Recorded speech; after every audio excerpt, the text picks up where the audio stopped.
Hey, it's Justin Brown here from Primal Video. This video is going to be a little bit different. We've had a heap of questions come in from people asking about the different kinds of software and systems that we use to run Primal Video. We also have a lot of questions come in specifically about what email service we use. A lot of you have even noticed that we've recently moved from AWeber to Convertkit and have been asking why.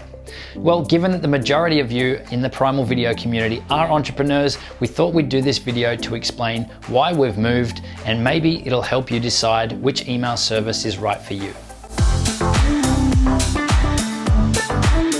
Email really is king, and it's a great way for you to communicate with your loyal followers and subscribers without the noise of social media. If you're not currently growing a list, then you definitely should be. To do this, you're going to need an email service like AWeber, MailChimp, Infusionsoft, or Convertkit. Now there's a ton of options out there and each have its own advantages and disadvantages, and what works best for you will really depend on your workflow and what you're looking to achieve. For us, that's Convertkit, and here's the main reasons why we've recently moved from AWeber to Convertkit.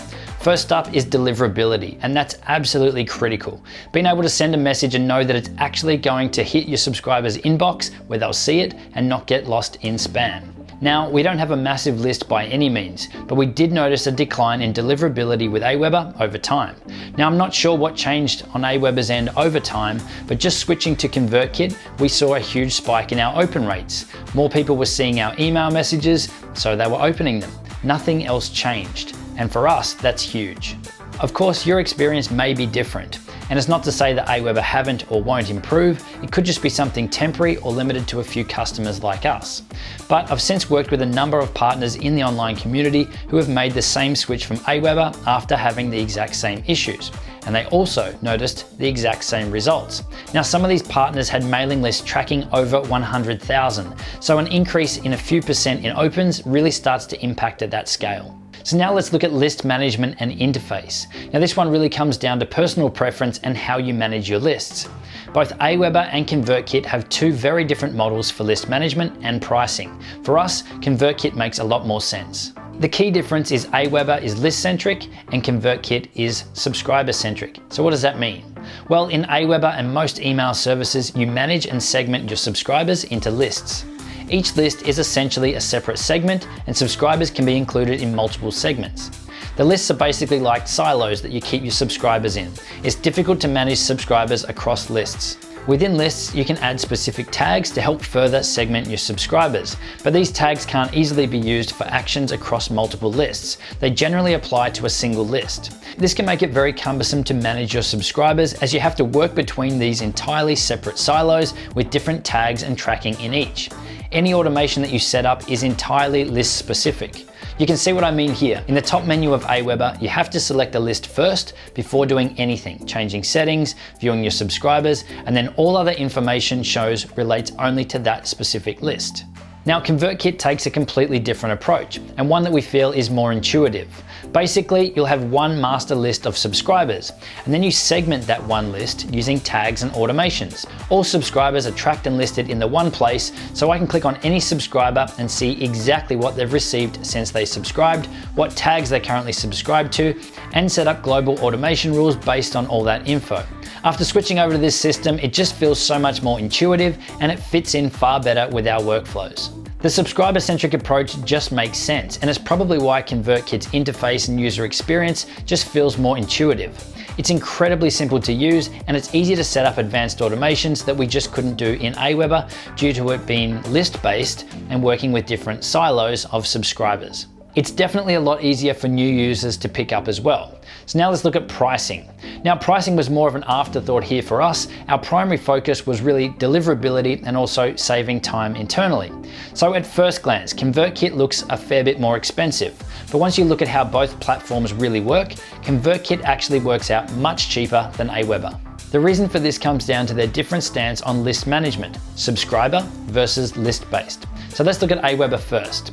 Remember that they charge based on lists. Each subscriber can be on multiple lists, and AWeber charge for total subscribers across all lists. not unique subscribers.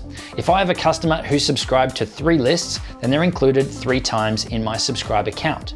Convertkit, on the other hand, charges based on total unique subscribers. So I could have 5,000 subscribers, each subscribe to 3 different tags, which is the equivalent of lists in AWeber, and I would only get charged once for each subscriber, so 5,000 in total. Now those same 5,000 in AWeber, I'd get charged once for each list. So that would mean that my total subscribers would be 15,000. That's the pricing that you need to compare when weighing up the 2 options. How you manage your lists or subscribers will really determine which platform is going to be the most economical for you. For us, our subscribers are on an average of 3 lists or tags. So this multiplier is a pretty good indicator and shows why Convertkit actually works out cheaper for us. Now there's actually one more difference here in the pricing models that most people aren't aware of. If a user unsubscribes from a tag in Convertkit, they're no longer included in your subscriber count for charging purposes. But in AWeber, unsubscribers are included in your monthly subscriber count. Their justification for it is because you want the unsubscribed data stored in the list, so they continue to charge you for it. Now, I don't agree with this at all. It's actually a pretty sneaky way of inflating your subscriber count, and it only grows over time. You have to manually delete unsubscribes from each AWeber list to stop getting charged for them. So we're loving Convertkit right now, and we definitely haven't looked back, but this is just our experience. And I wanted to give you our thoughts after getting a lot of questions on the subject to hopefully help you make the right decision for your business and your unique circumstances. For many, AWeber, MailChimp, or GetResponse might be the right choice, but for us, it's Convertkit. These are the factors that influenced us, but there are others to consider as well. For example, Convertkit is awesome at simple text-based emails. It doesn't have anything like the templating functionality of AWeber or MailChimp. We find we get better results with basic emails, so Convertkit works well. But if you're using fancy templates, it may not be the best option, and just be aware that you'll need to get something custom coded for your needs. If you're interested in finding out more on Convertkit and how it works differently, they have a great 5-minute video on their website outlining the workflow and how the tagging system works. It explains it all much better than I ever could. This is what triggered us to give it a try, and it's definitely worth taking a look. You can check it out by clicking the video on screen now, and I'll throw a link in the description below. As always, most of the awesome insights are going to be below in the comments area from the Primal video community. Let us know what email provider you're using and why. If you've had a different experience with AWeber or Convertkit, then let us know. And if you like us doing these behind the scenes videos on the systems and services that we use to run Primal Video, then let us know that as well. We'll be doing them a bit more regularly in addition to our weekly video production tips. We'll see you next time.